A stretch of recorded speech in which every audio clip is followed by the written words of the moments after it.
সম্মানিত দর্শক শ্রোতা, পরম সৃষ্টিকর্তা যিনি অসীম দয়ালু, শুরু করছি তার নামে। আজকে একটা গুরুত্বপূর্ণ আভাস পেয়েছি, সে বিষয়ে সংক্ষেপে আলোচনা করি। বিএনপির সকল মুক্তিযোদ্ধারা মিলে আলোচনা করেছেন। মুক্তিযোদ্ধা যারা বীর উত্তম আছেন, যারা বীর বিক্রম আছেন, বিএনপি পন্থী, তারা সকলে ঐক্যবদ্ধ হয়ে একটা মিটিং করেছেন। বিএনপির সেই মুক্তিযোদ্ধাদের একটা প্ল্যান এবং পরিকল্পনা, আর বিএনপির অন্য ডিপার্টমেন্টের তাদের চিন্তা চেতনা সেটা কি হবে সেটা ভিন্ন বিষয়। বিএনপির সেই মুক্তিযোদ্ধাদের সম্মিলিত যে আলোচনা হয়েছে, সেখানে প্রধান অতিথি হিসেবে আছেন সাবেক লেফটেন্যান্ট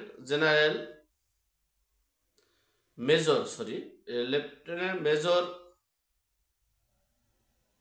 হাফিজউদ্দিন, তিনি প্রধান অতিথি ছিলেন। সেখানে অ্যাডভোকেট ফজলুর রহমান ছিলেন, আরো অনেকে সেখানে উপস্থিত ছিলেন, বক্তব্য দিয়েছেন।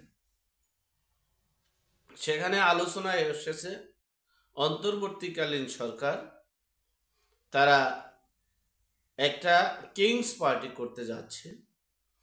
কিংস পার্টি করে সেটাকে প্রতিষ্ঠিত করে ক্ষমতায় বসানোর একটা প্ল্যান পরিকল্পনা করছে, আর বিএনপিকে ব্যবহার করছে। বিএনপিকে জাতীয় ঐক্য গড়ার কথা বলে, জাতীয় ঐক্যের ডাকে সকলে সম্মিলিতভাবে এই ঐক্যর কথা বলে বলে তারা তাদের নির্দিষ্ট লক্ষ্য পৌঁছানোর জন্য চেষ্টা চালাচ্ছে। যেমন তারা ইতিপূর্বে এই অন্তর্বর্তীকালীন সরকারের সমন্বয়কদের ভিতরে যে তিনজন উপদেষ্টা আছেন, আসিফ মাহমুদ, সজীব ভুঁইয়া এবং নাহিদ ইসলাম ও মাহফুজ আলম, এই তিনজন, তাদের বক্তব্য আপনারা ইতিপূর্বে শুনেছেন। তারা গৃহযুদ্ধের প্রস্তুতি নিয়েছে। ইতিপূর্বে শুনেছেন আপনারা যে জিয়াবাদ এবং মুজিববাদকে বাতিল করতে হবে, এরপরে আপনারা শুনেছেন বাংলাদেশ পন্থী কাকে বলে, সে বিষয়ে এই মুক্তিযোদ্ধাদের ভিতরে একটা আলোচনা হয়েছে।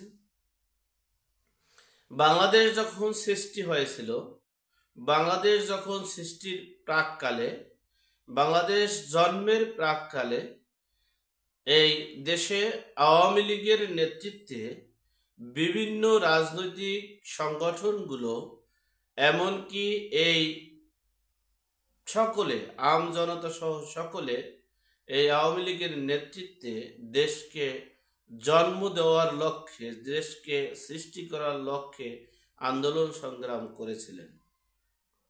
সেখানে প্রকাশ্যে রাজনৈতিকভাবে ঘোষণা দিয়ে স্বাধীনতার বিরোধিতা করেছিলেন এই জামাত শিবির হেফাজত।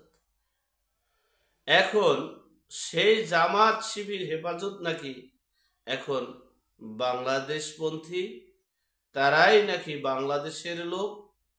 আর যারা 1971 সালে যারা মহান মুক্তিযুদ্ধে অংশগ্রহণ করে দেশটাকে জন্ম দিয়েছে, দেশটাকে সৃষ্টি করেছে, তারা নাকি এ দেশের লোক না, তারা নাকি এ দেশপন্থী না, তারা নাকি বাংলাদেশপন্থী না, তাদেরকে বাংলাদেশে থাকতে দেওয়া যাবে না, তারা বাংলাদেশের কোনো রাজনীতিতে থাকতে দেওয়া যাবে না, তারা বাংলাদেশের কোনো অধিকার নেই ঢোকার। সেই কথাগুলো শোনায় মুক্তিযোদ্ধাদের ভিতরে একটা আতঙ্ক বিরাজ করেছে, এবং তারা চেয়েছে, এখন একটা অংশ এই মুক্তিযোদ্ধারা চেয়েছেন যে না, এই দেশটা তালেবানির দিকে ধাবিত হচ্ছে, আইএস এর দিকে ধাবিত হচ্ছে, জঙ্গির দিকে ধাবিত হচ্ছে। আগে ছিলাম শেখ হাসিনার ফ্যাসিস্টের সরকার, শেখ হাসিনার একনায়কতন্ত্রের সরকারের কাছে, কিন্তু এখন কিন্তু আমরা চলে যাচ্ছি তালেবানি রাষ্ট্রের দিকে। অর্থাৎ এই বাংলাদেশটা কিন্তু আর দেশ হিসেবে থাকছে না। সেই হিসেবে এখন দেশকে রক্ষা করতে হলে, দেশের স্বাধীনতাকে রক্ষা করতে হলে, দেশের আহ, দেশের সৃষ্টির যে দেশ, সেই দেশের মানচিত্র রক্ষা করতে হলে সকলে, সেখানে আওয়ামী লীগ অংশগ্রহণ করলে আপত্তি নেই, এই মুক্তিযোদ্ধাদের সেখানে এভাবে প্রশ্ন খোলামেলা আলোচনা হয়েছে যে এখন দেশ রক্ষার্থে, দেশের জনগণ রক্ষার্থে, দেশের সার্বভৌমত্ব রক্ষার্থে এখন এই অন্তর্বর্তীকালীন সরকারকে হটিয়ে একটা এই মানে উপদেষ্টা পরিষদদেরকে হটিয়ে এরপরে একটা তত্ত্বাবধায়ক সরকার গঠন করে তাদের মাধ্যমে একটা নির্বাচনের পরিবেশ সৃষ্টি করতে হবে। সেই দিকেই হাঁটছে এখন বাংলাদেশ। যাই হোক, আমি তাদের মানে চিন্তা চেতনা, তাদের কলা কৌশল এবং তাদের পদক্ষেপকে আমি স্বাগত জানাই। এই মুহূর্তে উচিত দেশকে রক্ষা করা, দেশের স্বাধীনতা রক্ষা করা, দেশের সার্বভৌমত্ব রক্ষা করা। সেজন্য সকলে ঐক্যবদ্ধ হয়ে মাঠে নামার জন্য উচিত। যাই হোক, আল্লাহ আমাদের সকলকে সঠিক জ্ঞান দান করার তৌফিক দান করুক। আমিন। আসসালামু আলাইকুম।